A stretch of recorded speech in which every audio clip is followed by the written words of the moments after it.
संस्कृतस्य गंगा प्रवहति, देवोऽपि संस्कृतं कथयति। प्रिय संस्कृत मित्राणि, नमः संस्कृताय। संस्कृत गंगा दारागंज प्रयागराज से मैं सर्वज्ञ भूषण आपका स्वागत करता हूँ। पारायण गंगा के इस एपिसोड में आज आप वेदांत सार का पारायण सुनेंगे।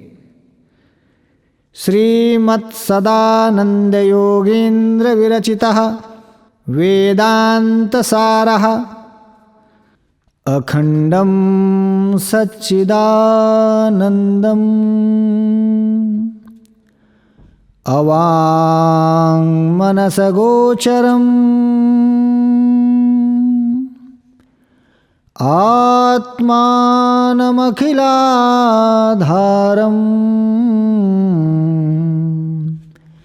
आश्रयेभीष्टसिद्धये अर्थतोऽप्यद्वयानन्दान् अतीतद्वैतभानतः गुरोनाराध्य वेदान्तसारं वक्ष्ये यथामति। वेदान्तो नामोपनिषत्प्रमाणं तदुपकारीणि शारीरकसूत्रादीनि च अस्य वेदान्तप्रकरणत्वात् तदीयैः एव अनुबन्धैः तद्वत्ता सिद्धिर्न ते पृथगालोचनीयाः। तत्रानुबन्धो नाम अधिकारी विषय संबंध प्रयोजनानि। अधिकारी तो विधिवदधीत वेद वेदांगत्वेन आपाततोऽधिगताखिल वेदार्थोऽस्मिन् जन्मनि जन्मान्तरे वा काम्य निषिद्ध वर्जन पुरस्सरं नित्यनैमित्तिक प्रायश्चित्तोपासनानुष्ठानेन निर्गत निखिल कल्मषतया नितान्त निर्मल स्वान्तः साधन चतुष्टय संपन्नः प्रमाता। काम्यानि स्वर्गादिष्ट साधनानि ज्योतिष्टोमादीनि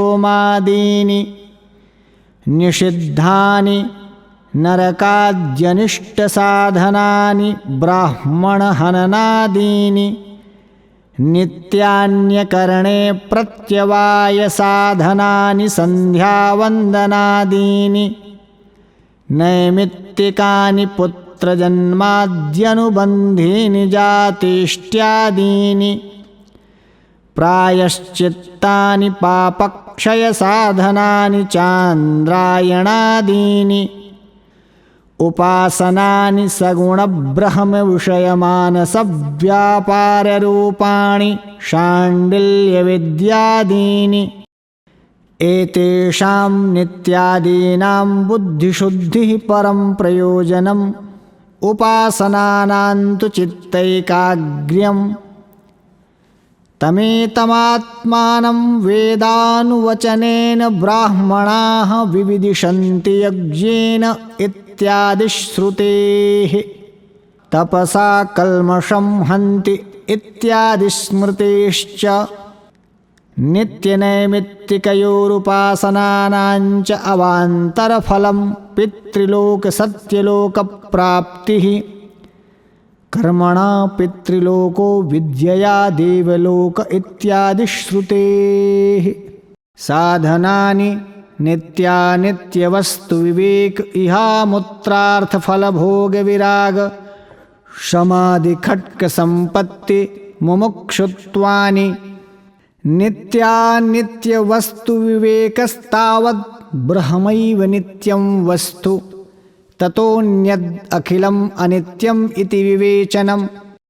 ऐहिकानां स्रक्चन्दनवनितादिविषयभोगानां कर्मजन्यतया नित्यत्ववदांश्मिकाणामपि अमृतादिविषयभोगानाम् अनित्यतया तेभ्यो नितरां विरतिः इहामुत्रार्थफलभोगविरागः। शमादयस्तु शमोदमोपरति तितिक्षा समाधानश्रद्धाख्याः शमस्तावच्छ्रवणादिव्यतिरिक्तविषयेभ्यो मनसो निग्रहः दमो बाह्येन्द्रियाणां तद्व्यतिरिक्तविषयेभ्यो निवर्तितानाम् एतेषां तद्व्यतिरिक्तविषयेभ्य उपरमणम् उपरतिः अथवा विहितानां कर्मणां विधिना परित्यागः तितिक्षा शीतोष्णादिद्वन्द्वसहिष्णुता निगृहीतस्य मनसः श्रवणादौ तदनुगुणविषये च समाधिः समाधानम् गुरूपदिष्टवेदान्तवाक्येषु विश्वासः श्रद्धा मुमुक्षुत्वं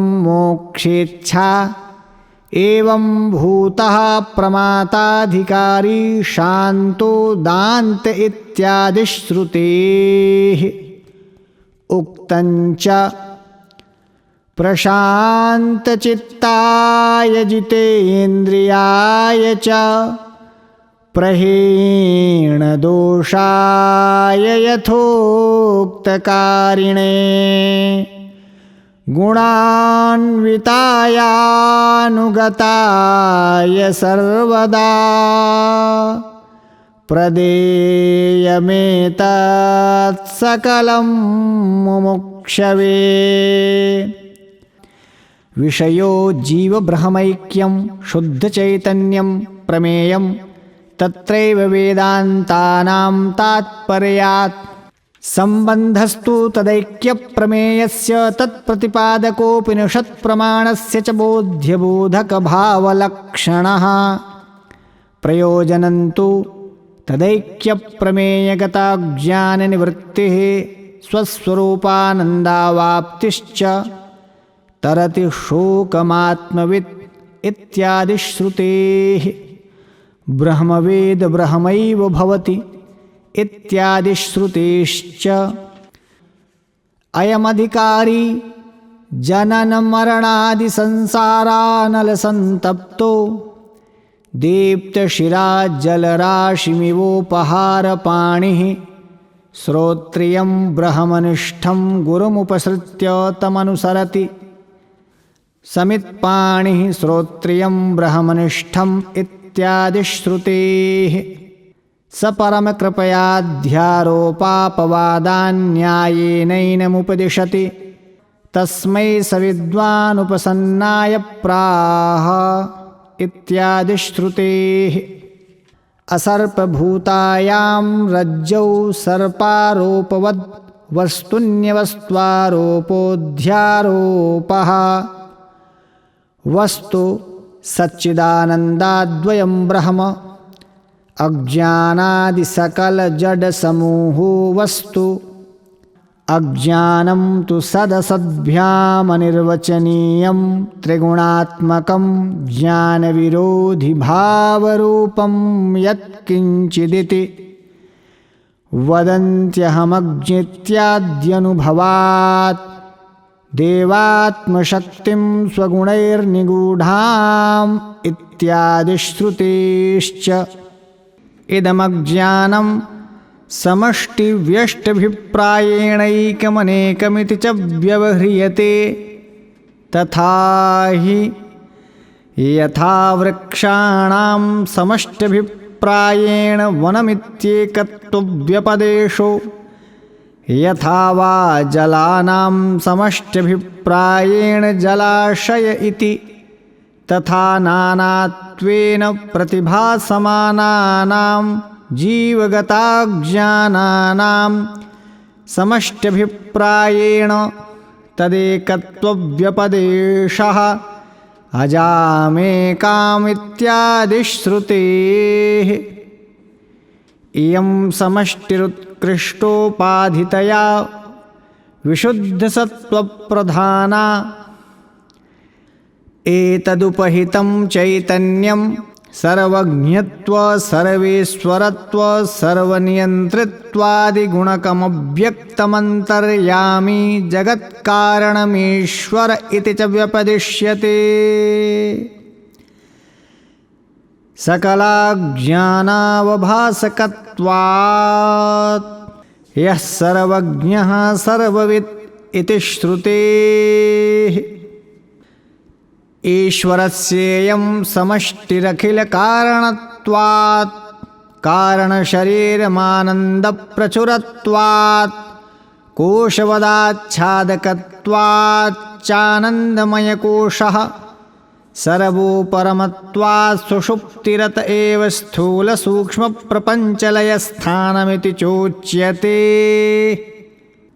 यथा वनस्य व्यष्टभिप्रायेण वृक्षा इत्यनेकत्वव्यपदेशो यथा वा जलाशयस्य व्यष्टभिप्रायेण जलानीति तथा ज्ञानस्य व्यष्टभिप्रायेण तदनेकत्वव्यपदेश इन्द्रो मायाभिः पुरुरूपयीयते इत्यादिश्रुतेः। अत्र व्यस्तसमस्तव्यापित्वेन व्यष्टिसमष्टिताव्यपदेशः। इयं व्यष्टिर्निकृष्टोपाधितया मलिनसत्त्वप्रधाना एतदुपहितं चैतन्यमल्पज्ञत्वानीश्वरत्वादिगुणकं प्राज्ञ इत्युच्यत। एकाज्ञानावभासकत्वात् स्य प्राज्ञत्वमस्पष्टोपाधितया नतिप्रकाशकत्वात् अस्यापीयमहङ्कारादिकारणत्वात् कारणशरीरमानन्दप्रचुरत्वात् कोशवदाच्छादकत्वाच्चानन्दमयकोशः सर्वोपरमत्वात् सुषुप्तिरतरेव स्थूलसूक्ष्मशरीरप्रपञ्चलयस्थानमिति चोच्यते। तदानीमेतावीश्वरप्राज्ञौ चैतन्यप्रदीप्ताभिरतिसूक्ष्माभिरज्ञानवृत्तिभिरानन्दमनुभवत आनन्दभुक्चेतो मुखप्राज्ञ इति श्रुतेः। सुखमहमप्स्वाप्सं न किञ्चिदवेदिशम् इत्युत्थितस्य परामर्शोपपत्तेश्च अनयोः समष्टिव्यष्ट्योर्वनवृक्षयोरिव जलाशयजलयोनिरिव वा भेदः एतदुपहितयोरीश्वरप्राज्ञयोरपि वनवृक्षावच्छिन्नाकाशयोरिव जलाशयजलगतप्रतिबिम्बाकाशयोरिव वा भेद एष सर्वेश्वर इत्यादिश्रुतेः। वनवृक्षतदवच्छिन्नाकाशयोर्जलाशयजलतद्गतप्रतिबिम्बाकाशयोर्वा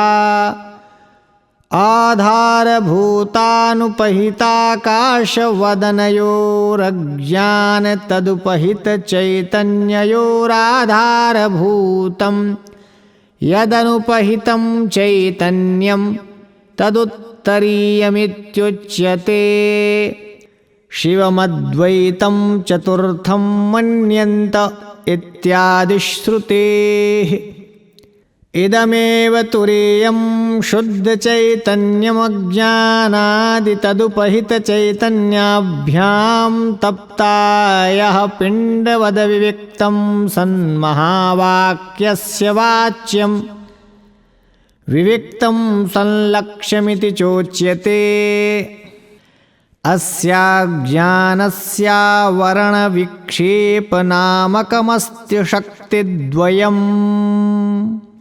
आवरणशक्तिस्तावदल्पोऽपि मेघोऽनेकयोजनायतमादित्यमण्डलमवलोकयित्री नयनपथपिधायकतया यथाच्छादयतीव तथा ज्ञानं परिच्छिन्नमप्यात्मानम् अपरिच्छिन्नमसंसारिणम् अवलोकयितृबुद्धिपिधायकतयाच्छादयतीव तादृशं सामर्थ्यं तदुक्तम्।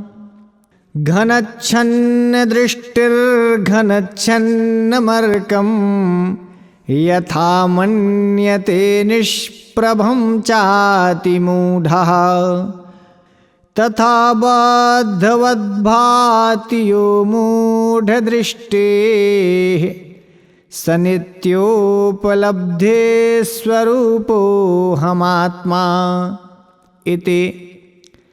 अनयैवावरणशक्त्यावच्छिन्नस्यात्मनः कर्तृत्वभोक्तृत्वसुखदुःखमोहात्मकतुच्छसंसारभावनापि सम्भाव्यते। यथा स्वाज्ञानेनावृतायां रज्ज्वां सर्पत्वसंभावना। विक्षेपशक्तिस्तु यथा रज्ज्वज्ञानं स्वावृतरज्जौ स्वशक्त्या सर्पादिकम् उद्भावयति एवमज्ञानमपि स्वावृतात्मनि विक्षेपशक्त्याकाशादिप्रपञ्चमुद्भावयति तादृशं सामर्थ्यं तदुक्तं। विक्षेपशक्तिर्लिङ्गादि ब्रह्माण्डान्तं जगत्सृजेत् इति। शक्तिद्वयवदज्ञानोपहितं चैतन्यं स्वप्रधानतया निमित्तं सोपाधिप्रधानतयोपादानं च भवति।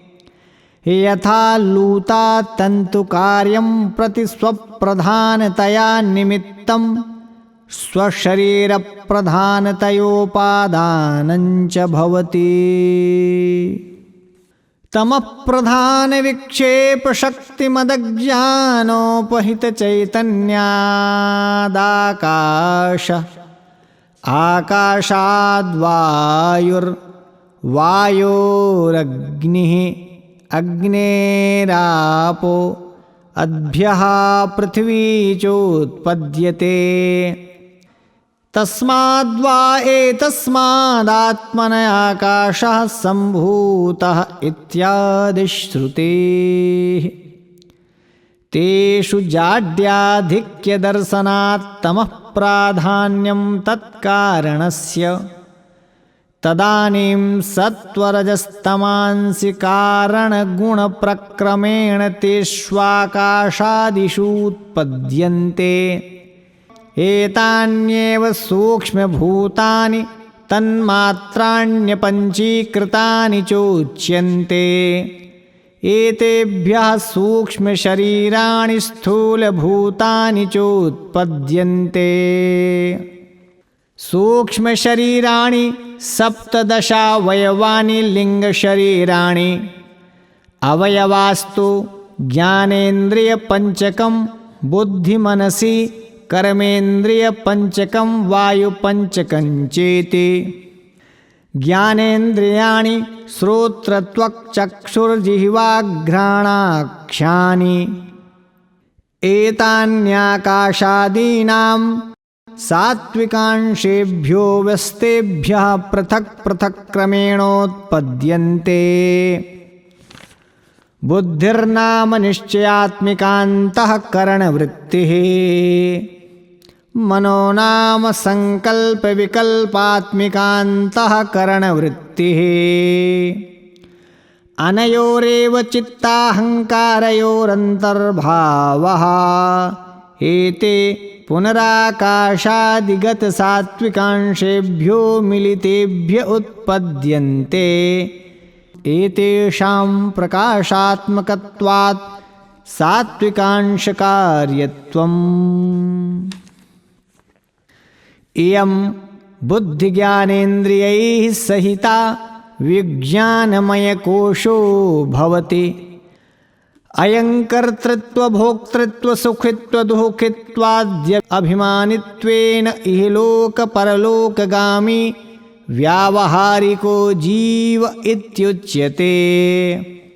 मनस्तु ज्ञानेन्द्रियैः सहितं सन् मनोमयकोशो भवति।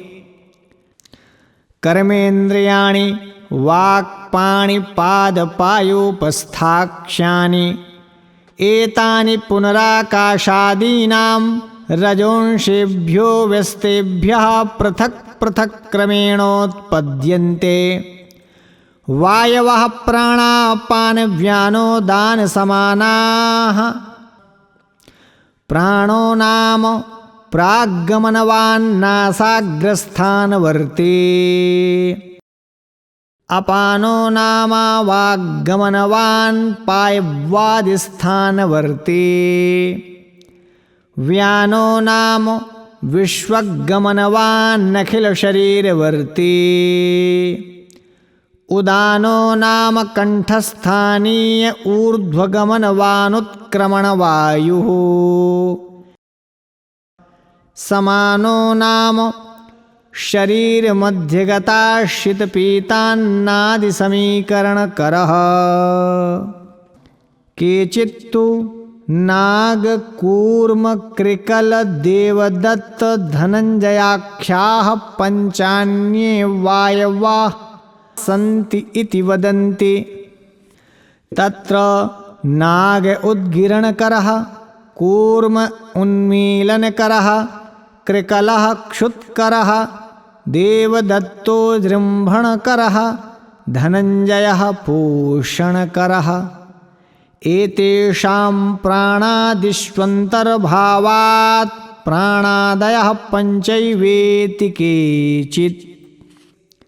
एतत् प्राणादिपञ्चकमाकाशादिगतरजोंशेभ्यो मिलितेभ्य उत्पद्यते। इदं प्राणादिपञ्चकं कर्मेन्द्रियैः सहितं सत् प्राणमयकोशो भवति।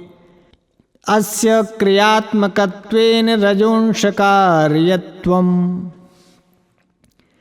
एतेषु कोशेषु मध्ये विज्ञानमयो ज्ञानशक्तिमान् कर्तृरूपः। मनोमय इच्छाशक्तिमान् करणरूपः। प्राणमयः क्रियाशक्तिमान् कार्यरूपः। योग्यत्वादेव एतेषां विभाग इति वर्णयन्ति। एतत् कोशत्रयं मिलितं सत् सूक्ष्मशरीरमित्युच्यते। अत्राप्यखिलसूक्ष्मशरीरमेकबुद्धिविषयतया वनवज्जलाशयवद्वा समष्टिरनेकबुद्धिविषयतया वृक्षवज्जलवद्वा व्यष्टिरपि भवति। एतत् समष्ट्युपहितं चैतन्यं सूत्रात्मा हिरण्यगर्भः प्राणश्चेत्युच्यते। सर्वत्रानुस्यूतत्वाज्ञानेच्छाक्रियाशक्तिमदुपहितत्वाच्च। अस्यैषा समष्टिः स्थूलप्रपञ्चापेक्षया सूक्ष्मत्वात् सूक्ष्मशरीरं विज्ञानमयादिकोशत्रयं जाग्रद्वासनामयत्वात् स्वप्नोत एव स्थूलप्रपञ्चलयस्थानमिति चोच्यते। एतद्व्यष्ट्युपहितं चैतन्यं तेजसो भवति। तेजोमयान्तःकरणोपहितत्वात् अस्यापीयं व्यष्टिः स्थूलशरीरापेक्षया सूक्ष्मत्वात् इति हेतोरेव सूक्ष्मशरीरं विज्ञानमयादिकोशत्रयं जाग्रद्वासनामयत्वात् स्वप्नो अत एव स्थूलशरीरलयस्थानमिति चोच्यते। एतौ सूत्रात्मतैजसौ तदानीं मनोवृत्तिभिः सूक्ष्मविषयाननुभवतः प्रविविक्तभुक्तैजस इत्यादिश्रुतेः। अत्रापि समष्टिव्यष्ट्योस्तदुपहितसूत्रात्मतैजसयोर्वनवृक्षवत्तदवच्छिन्नाकाशवच्च जलाशयजलवत्तद्गतप्रतिबिम्बाकाशवच्चाभेदः। एवं सूक्ष्मशरीरोत्पत्तिः। स्थूलभूतानि तु पञ्चीकृतानि। पञ्चीकरणं तु आकाशादिपञ्चस्वेकैकं द्विधा समं विभज्य तेषु दशसु भागेषु प्राथमिकान् पञ्चभागान् प्रत्येकं चतुर्धा समं विभज्य तेषां चतुर्णां भागानां स्वस्वद्वितीयार्धभागपरित्यागेन भागान्तरेषु संयोजनम्। तदुक्तं द्विधा विधाय चैकैकं चतुर्धा प्रथमं पुनः स्वस्वेतरद्वितीयांशैर्योजनात् पञ्चपञ्चते इति। अस्याप्रामाण्यं नाशङ्कनीयं त्रिवित्करणश्रुतेः पञ्चीकरणस्याप्युपलक्षणत्वात्। पञ्चानां पञ्चात्मकत्वे समानेऽपि तेषु च वैशेष्यात्तद्वादस्तद्वाद इति न्यायेनाकाशादिव्यपदेशः सम्भवति।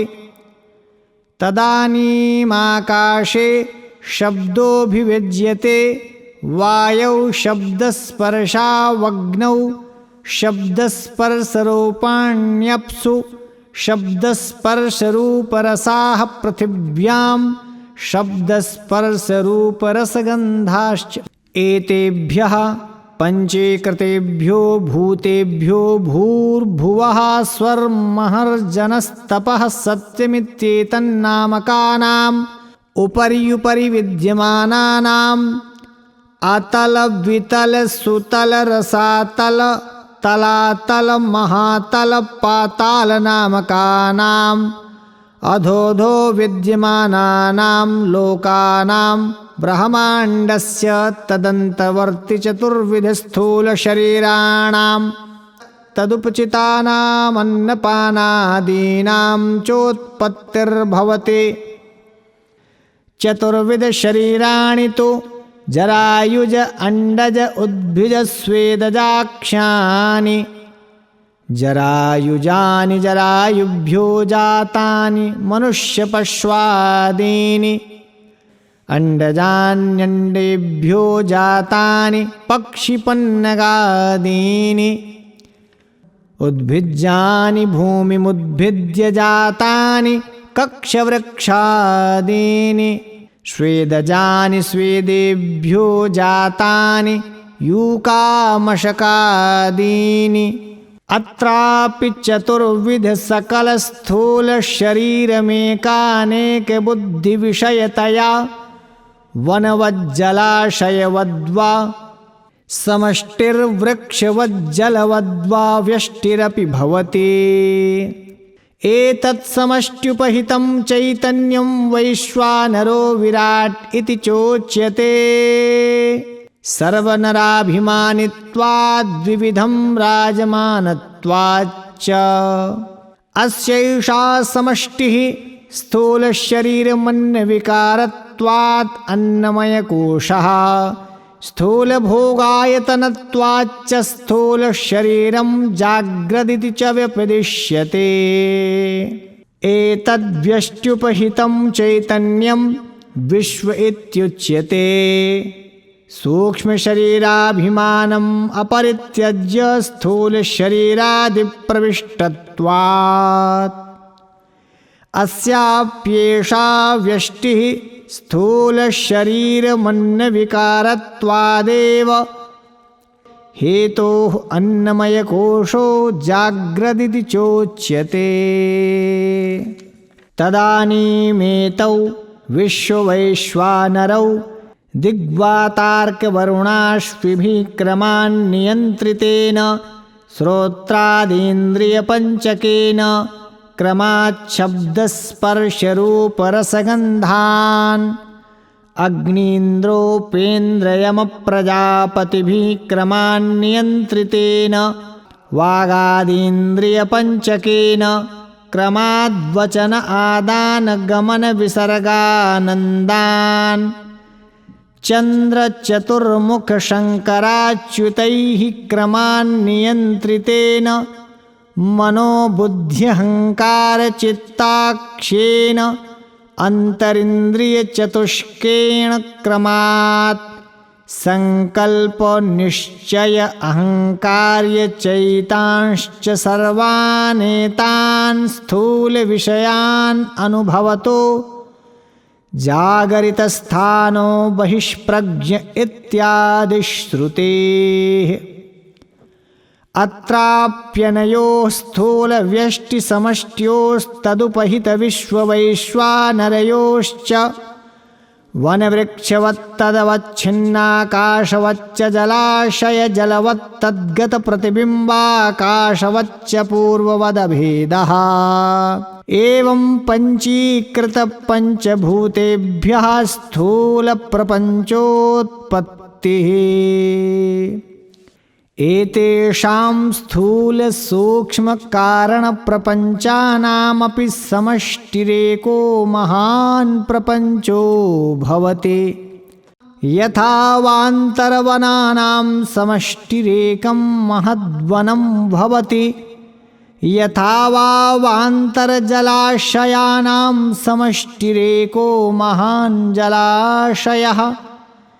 एतदुपहितं वैश्वानरादीश्वरपर्यन्तं चैतन्यमपि अवान्तरवनाच्छिन्नाकाशवद् अवान्तरजलाशयगत्प्रतिबिम्बाकाशवच्चैकमेव। आभ्यां महाप्रपञ्च तदुपहितचैतन्याभ्यां तप्तायः पिण्डवदविविक्तं सदनुपहितं चैतन्यं सर्वं खल्विदं ब्रह्म इति वाक्यस्य वाच्यं भवति। विविक्तं संलक्ष्यमपि भवति। एवं वस्तुन्यवस्त्वारोपोऽध्यारोपः सामान्येन प्रदर्शितः। इदानीं प्रत्यगात्मनीदमिदमिदं मयमयमारोपयतीति विशेषतः उच्यते। अतिप्राकृतस्तु आत्मा वै जायते पुत्रः इत्यादि श्रुतेः। स्वस्मिन्निव स्वपुत्रेऽपि प्रेम प्रदर्शनात् पुत्रे पुष्टे नष्टे च अहमेव पुष्टो नष्टश्चेत्याद्यनुभवाच्च पुत्र आत्मेति वदति। चार्वाकस्तु स वा एष पुरुषो अन्नरसमयः इत्यादि श्रुतेः। प्रदीप्तगृहात् स्वपुत्रं परित्यज्यापि स्वस्य निर्गमदर्शनात् स्थूलोऽहं कृशोऽहम् इत्याद्यनुभवाच्च स्थूलशरीरमात्मा इति वदति। अपरश्चार्वाकः तेह प्राणाः प्रजापतिं पितरम् इत्योचुः इत्यादि श्रुते। इन्द्रियाणाम् अभावे शरीरचलनाभावात् काणोऽहं बधिरोऽहम् इत्याद्यनुभवाच्च इन्द्रियाण्यात्मा इति वदति। अपरश्चार्वाकः अन्योन्तर आत्मा प्राणमयः इत्यादि श्रुतेः। प्राणाभाव इन्द्रियादिचलनायोगाद् अहम् अशनायावानहं पिपासावान् इत्याद्यनुभवाच्च प्राण आत्मा इति वदते।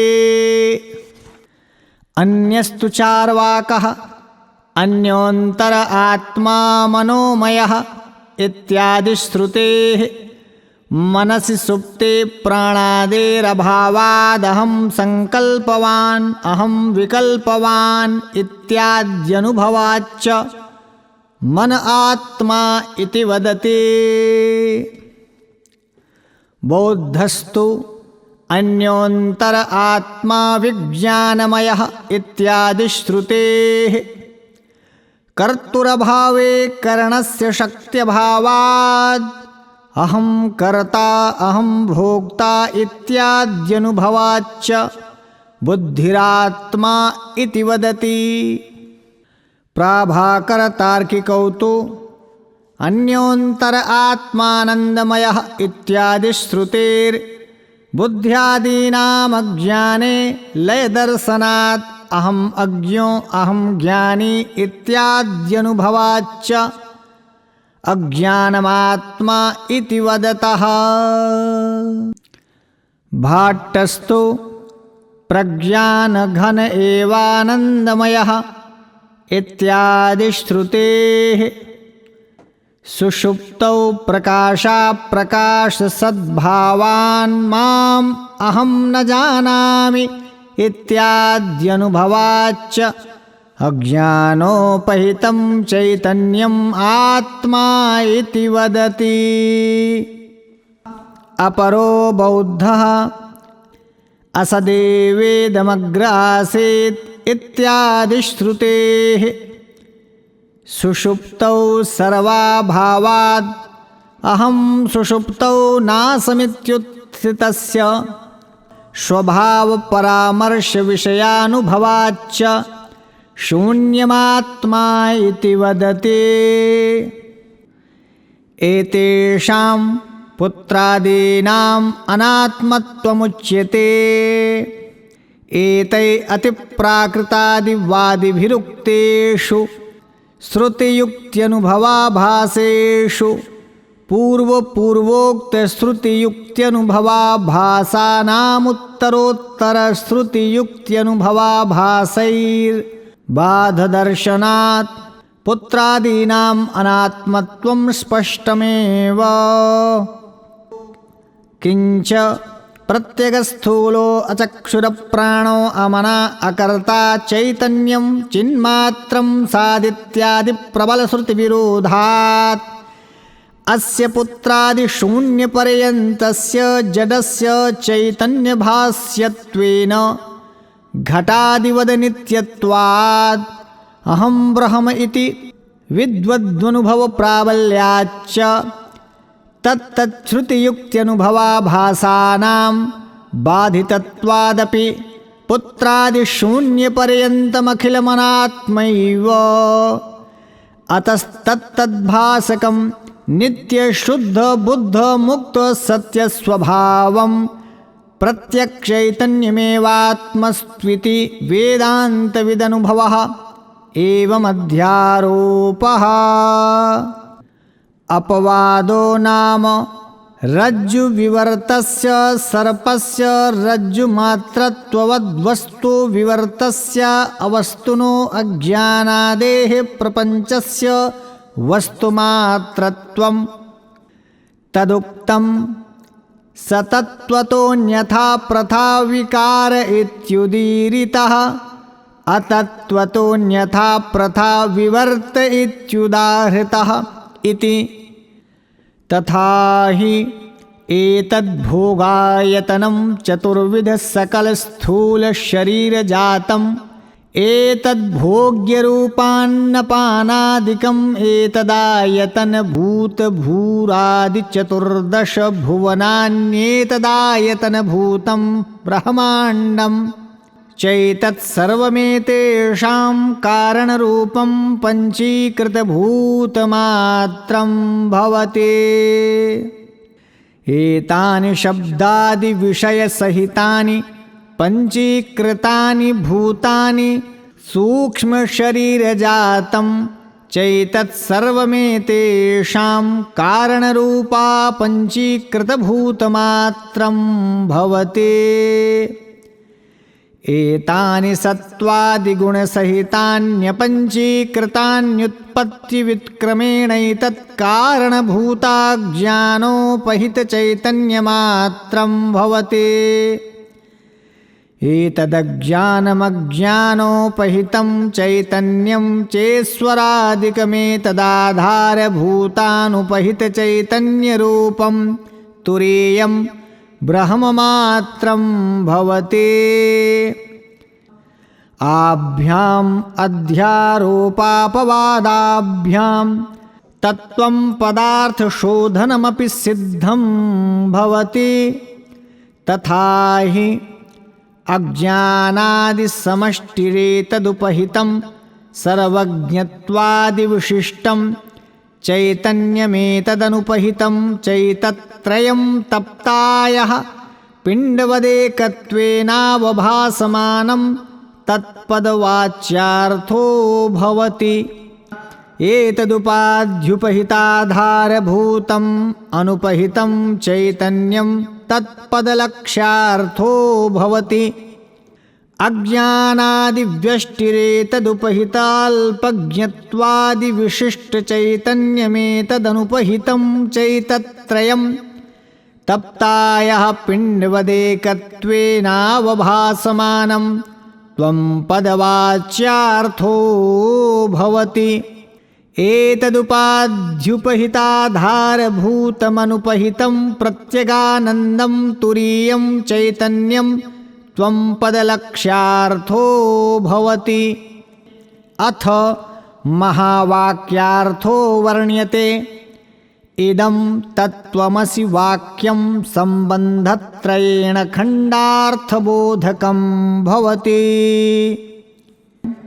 सम्बन्धत्रयं नाम पदयोः समानाधिकरण्यं पदार्थयोर्विशेषणविशेष्यभावः प्रत्यगात्मपदार्थयोर्लक्ष्यलक्षणभावश्चेति तदुक्तम्।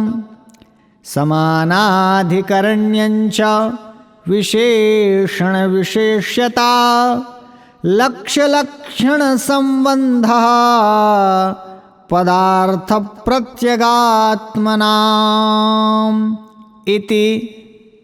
समानाधिकरण्यसम्बन्धस्तावद्यथा सोऽयं देवदत्तः इत्यस्मिन् वाक्ये तत्कालविशिष्टदेवदत्तवाचकशब्दस्य एतत्कालविशिष्टदेवदत्तवाचकायं शब्दस्य चैकस्मिन् पिण्डे तात्पर्यसम्बन्धः तथात्र तत्त्वमपि इति वाक्येऽपि परोक्षत्वादिविशिष्टचैतन्यवाचकतत्पदस्य अपरोक्षत्वादिविशिष्टचैतन्यवाचकत्वमपदस्य च एकस्मिंश्चैतन्ये तात्पर्यसम्बन्धः। विशेषणविशेष्यभावसम्बन्धस्तु यथा तत्रैव वाक्ये सशब्दार्थ तत्कालविशिष्टदेवदत्तस्यायं शब्दार्थैतत्कालविशिष्टदेवदत्तस्य च अन्योन्यभेदव्यावर्तकतया विशेषणविशेष्यभावः।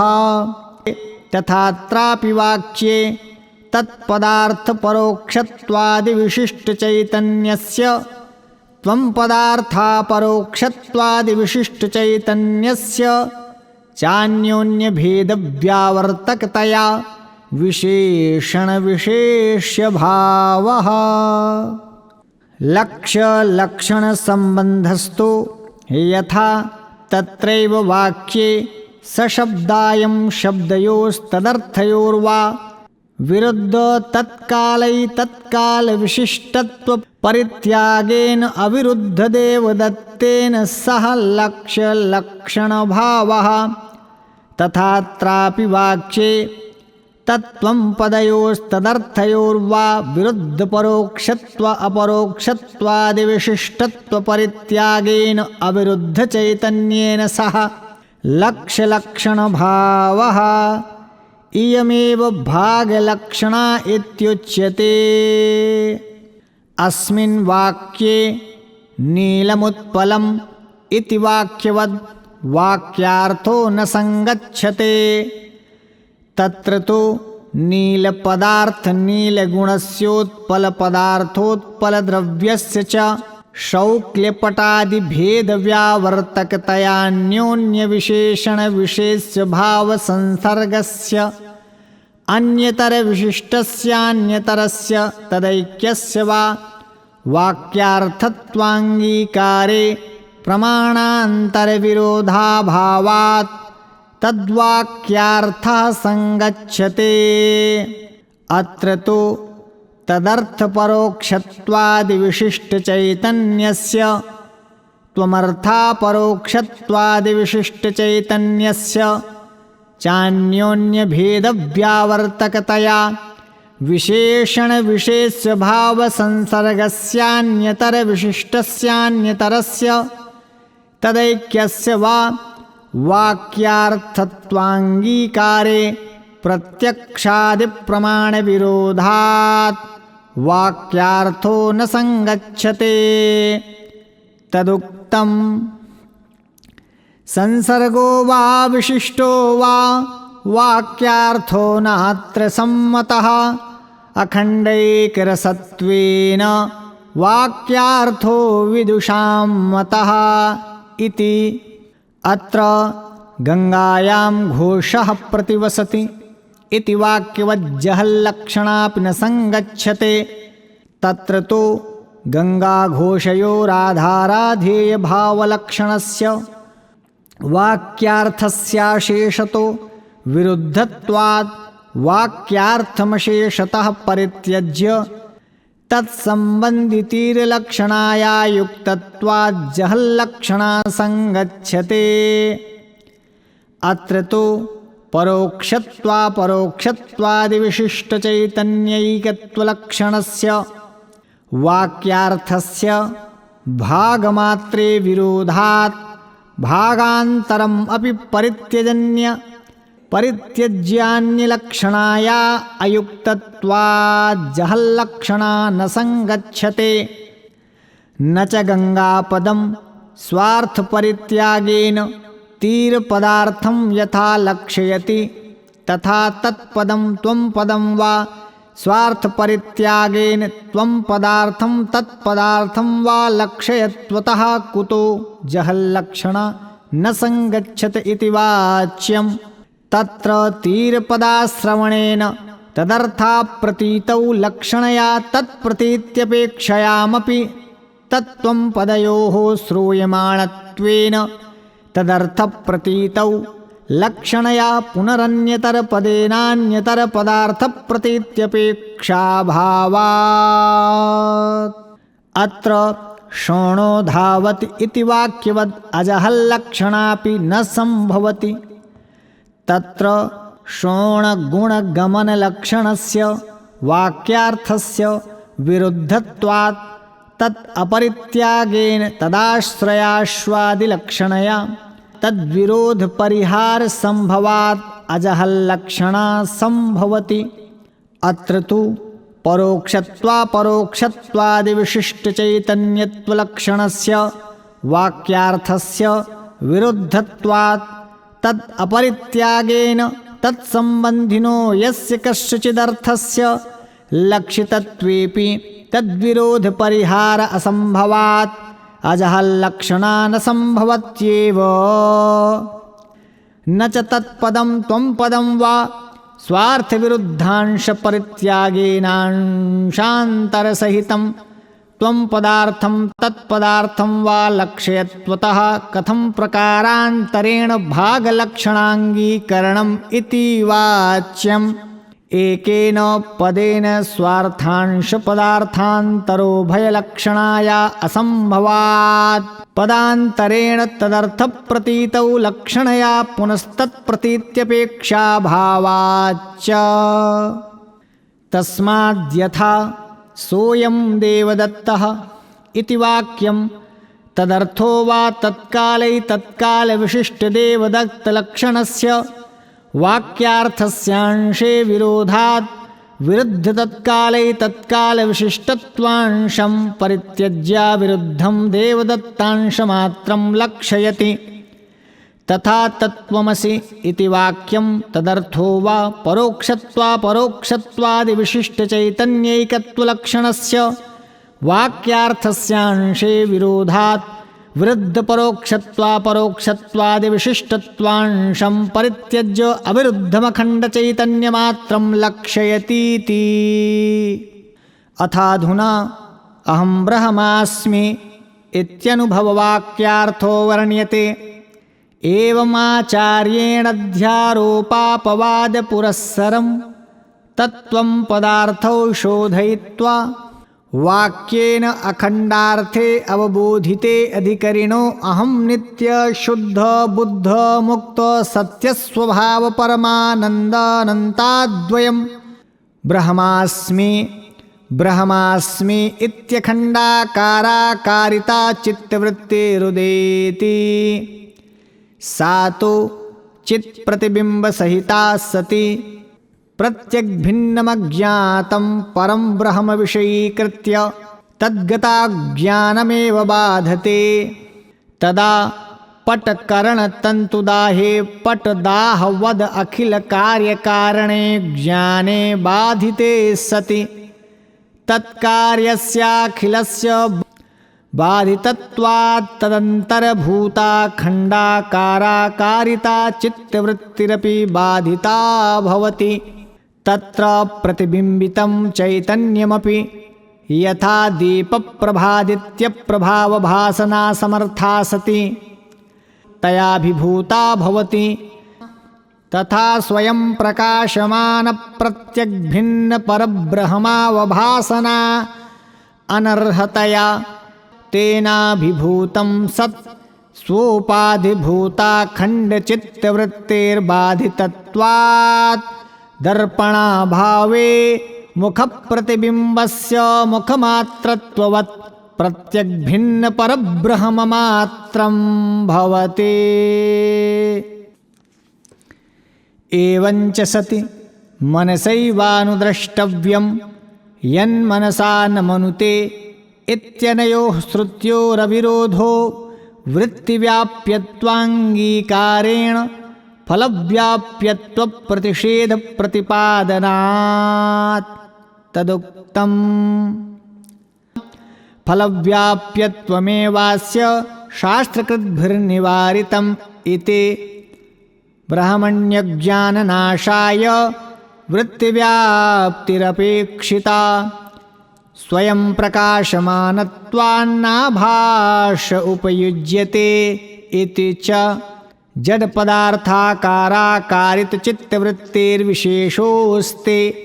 तथा हि अयं घट इति घटाकाराकारितचित्तवृत्तिरज्ञातं घटं विषयीकृत्य तद्गताज्ञाननिरसनपुरस्सरं स्वगतचिदाभासेन जडं घटम् अपि भासयति। तदुक्तं बुद्धितस्थचिदाभासौ द्वावपि व्याप्नुतो घटं तत्राज्ञानं धिया नश्येत् आभासेन घटः स्फुरेत् इति। यथा दीपप्रभामण्डलमन्धकारगतं घटपटादिकं विषयीकृत्य तद्गतान्धकारनिरसनपुरस्सरं स्वप्रभया तदपि भासयतीति। एवं भूतस्वस्वस्वरूपचैतन्यसाक्षात्कारपर्यन्तं श्रवणमनननिदिध्यासनसमाध्यनुष्ठानस्य अपेक्षितत्वात् तेऽपि प्रदर्श्यन्ते। श्रवणन्नाम षड्विधिलिङ्गैरशेषवेदान्तानामद्वितीये वस्तुनि तात्पर्यावधारणम्। लिङ्गानि तूपक्रमोपसंहाराभ्यासापूर्वता फलार्थवादोपपत्त्याख्यानि। तत्र प्रकरणप्रतिपाद्यस्यार्थस्य तदाद्यन्तयोरुपपादनमुपक्रमोपसंहारौ यथा छान्दोग्ये षष्ठाध्याये प्रकरणप्रतिपाद्यस्य द्वितीयवस्तुनः एकमेवाद्वितीयम् इत्यादौ ऐतदात्म्यमिदं सर्वम् इत्यन्ते च प्रतिपादनम्। प्रकरणप्रतिपाद्यस्य वस्तुनस्तन्मध्ये पौनः पुण्येन प्रतिपादनम् अभ्यासः। यथा तत्रैवाद्वितीयवस्तुनो मध्ये तत्त्वमसीति नवकृत्वः प्रतिपादनम्। प्रकरणप्रतिपाद्यस्य वस्तुनः प्रमाणान्तराविषयीकरणमपूर्वता। यथा तत्रैवाद्वितीयवस्तुनो मानान्तराविषयीकरणम्। फलं तु प्रकरणप्रतिपाद्यस्यात्मज्ञानस्य तदनुष्ठानस्य वा तत्र तत्र श्रूयमाणं प्रयोजनम्। यथा तत्र आचार्यवान् पुरुषो वेद तस्य तावदेव चिरं यावन्न विमोक्ष्येथ सम्पत्स्ये इत्यद्वितीयवस्तुज्ञानस्य तत्प्राप्तिः प्रयोजनं श्रूयते। प्रकरणप्रतिपाद्यस्य तत्र तत्र प्रशंसनमर्थवादः। यथा तत्रैव उत्तमादेशमप्राक्ष्यो येनाश्रुतं श्रुतं भवत्यमतं मतम् अविज्ञातं विज्ञातम् इत्यद्वितीयवस्तुप्रशंसनम्। प्रकरणप्रतिपाद्यार्थसाधने तत्र तत्र श्रूयमाणा युक्तिरुपपत्तिः। यथा सौम्यैकेन मृत्पिण्डेन सर्वं मृण्मयं विज्ञातं स्याद्वाचारम्भणं विकारो नामधेयं मृत्तिकेत्येव सत्यम् इत्यादावद्वितीयवस्तुसाधने विकारस्य वाचारम्भणमात्रत्वे युक्तिः श्रूयते। मननं तु श्रुतस्याद्वितीयवस्तुनो वेदान्तानुगुणयुक्तिभिरनवरतमनुचिन्तनम्। विजातीयदेहादिप्रत्ययरहिताद्वितीयवस्तु सजातीयप्रत्ययप्रवाहो निदिध्यासनम्। समाधिर्द्विविधः सविकल्पको निर्विकल्पकश्चेति। तत्र सविकल्पको नाम ज्ञातृज्ञानादिविकल्पलयानपेक्षया द्वितीयवस्तुनि तदाकाराकारितायाश्चित्तवृत्तेरवस्थानम्। यथा मृण्मयगजादिभानेऽपि मृद्भानवद्वैतभानेऽप्यद्वैतं वस्तु भासते तदुक्तम्। दृशिस्वरूपं गगनोपमं परं सकृद्विभातं त्वजमेकमक्षरम् अलेपकं सर्वगतं यदद्वयं तदेव चाहं सततं विमुक्त ओम् इति। निर्विकल्पकस्तो ज्ञातृज्ञानादिविकल्पलयापेक्षया द्वितीयवस्तुनि तदाकाराकारितायाश्चित्तवृत्तेरतितराम् एकीभावेन अवस्थानम्। तदा तु जलाकाराकारितलवणाननवभासेन जलमात्रावभासवद्वितीयवस्त्वाकाराकारितचित्तवृत्त्यननवभासेन अद्वितीयवस्तुमात्रमवभासते। ततश्चास्य सषुप्तेश्च अभेदशङ्का न भवति। उभयत्र वृत्त्यभाने समानेऽपि तत्सद्भावासद्भावमात्रेणानयोर्भेदोपपत्तेः। अस्याङ्गानि यम नियम आसन प्राणायाम प्रत्याहार धारणा ध्यान समाधयः। तत्र अहिंसा सत्यास्तेय ब्रह्मचर्या परिग्रहायमाः शौच संतोष तपस्वाध्यायेश्वर प्रणिधानानि नियमाः करचरणादि संस्थान विशेष लक्षणानि पद्मस्वस्तिकादीन्यासनानि रेचक पूरक कुंभक लक्षणाः प्राणनिग्रहोपायाः प्राणायामाः इंद्रियाणां स्वस्वविषयेभ्यः प्रत्याहरणं प्रत्याहारः अद्वितीयवस्तुन्यन्तरिन्द्रियधारणं धारणा तत्राद्वितीयवस्तुनि विच्छिद्य विच्छिद्यान्तरिन्द्रियवृत्तिप्रवाहो ध्यानम् समाधिस्तोक्तः सविकल्पक एव अस्यांगिनो निर्विकल्पकस्य लयविक्षेपकषायरसास्वादलक्षणाश्चत्वारो विघ्नाः सम्भवन्ति लयस्तावद् अखण्डवस्त्वनवलम्बनेन चित्तवृत्तेर्निद्रा अखण्डवस्त्वनवलम्बनेन चित्तवृत्तेरन्यावलम्बनं विक्षेपः लयविक्षेपाभावेऽपि चित्तवृत्ते रागादिवासनया स्तब्धीभावादखण्डवस्त्वनवलम्बनं कषायः अखण्डवस्त्वनवलम्बनेनापि चित्तवृत्तेः सविकल्पकानन्दास्वादनं रसास्वादः समाध्यारम्भसमये सविकल्पकानन्दास्वादनं वा अनेन विघ्नचतुष्टयेन विरहितं चित्तं निर्वातदीपवदचलं सत् अखण्डचैतन्यमात्रमवतिष्ठते यदा तदा निर्विकल्पकः समाधिः इत्युच्यते तदुक्तम् लये सम्बोधयेत् चित्तं विक्षिप्तं शमयेत् पुनः सकषायं विजानीयाच्छमप्राप्तं न चालयेत् नास्वादयेद्रशं तत्र निस्सङ्गः प्रज्ञया भवेत् इति यथा दीपो निवातस्थो नेङ्गते सोपमा स्मृता इति च अथ जीवन्मुक्तलक्षणमुच्यते जीवन्मुक्तो नाम स्वस्वरूपाखण्डब्रह्मज्ञानेन तदज्ञानबाधनद्वारा स्वस्वरूपाखण्डब्रह्मणि साक्षात्कृते अज्ञानतत्कार्यसञ्चितकर्मसंशयविपर्ययादीनामपि बाधितत्वात् अखिलबन्धरहितो ब्रह्मनिष्ठः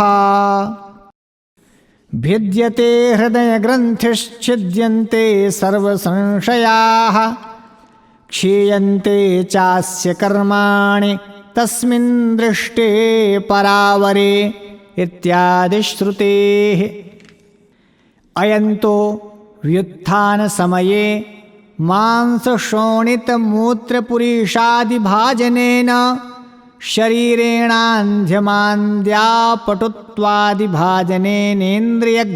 शरीरेणान्ध्यमान्द्यापटुत्वादिभाजनेनेन्द्रियग्रामेणाशनाया पिपासा शोकमोहादिभाजनेनान्तःकरणेन च पूर्ववासनया क्रियमाणानि कर्माणि भुज्यमानानि ज्ञानाविरुद्धारब्धफलानि च पश्यन्नपि बाधितत्वात् परमार्थतो न पश्यति यथेन्द्रजालमिदमिति ज्ञानवांस्तदिन्द्रजालं पश्यन्नपि परमार्थमिदमिति न पश्यति स चक्षुरचक्षुरिव सकर्णो अकर्ण इव इत्यादिश्रुतेः उक्तञ्च सुषुप्तवज्जाग्रतियो न पश्यति द्वयञ्च पश्यन्नपि चाद्वयत्वतः तथा च कुर्वन्नपि निष्क्रियश्च यः स आत्मविन्नान्य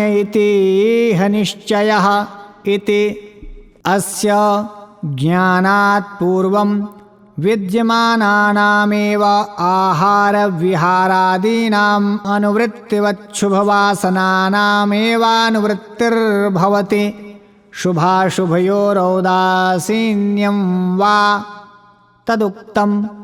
बुद्धाद्वैतसतत्त्वस्य यथेष्टाचरणं यदि शुनां तत्त्वदशाञ्चैव को भेदो शुचिभक्षणे इति। ब्रह्मवित्त्वं तथा मुक्त्वा स आत्मज्ञो न चेतरः इति च। तदानीममानित्वादीनि ज्ञानसाधनान्यद्वेष्टत्वादयः सद्गुणाश्चालङ्कारवदनुवर्तन्ते तदुक्तम्।